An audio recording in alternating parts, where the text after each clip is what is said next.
Hello everyone, Kimberly Woods here filming another and our final installment in the Survivor series for our August Sunday School. Now, surviving and thriving in God's kingdom is not always an easy thing to do. Being out in the middle of nature or the wilderness is a scary place to be, especially if you don't know when you're going to get rescued. And that is an important part of surviving, right? Is eventually going home to tell all the stories about the things you witnessed on your adventure. In some cases it can be a positive thing, and in some cases it can be a scary thing, depending on whether you were out in nature by choice or you got stuck in the middle of the wilderness because your car broke down or something else happened.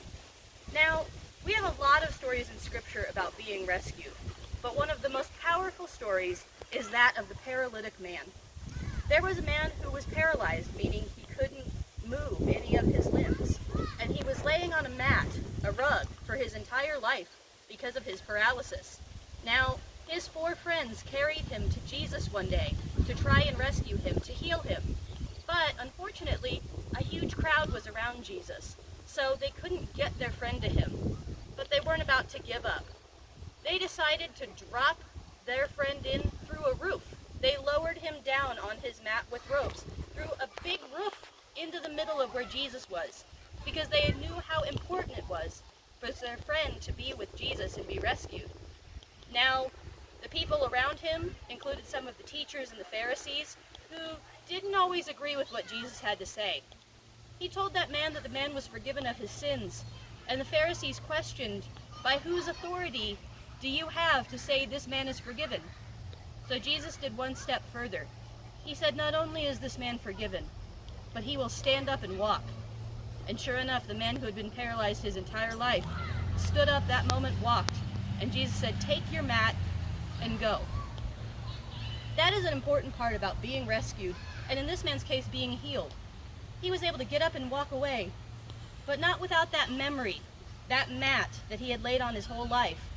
He took that mat with him, that memory with him of those times when he was out in the wilderness, essentially out in the middle of nowhere, and not sure if he would be rescued.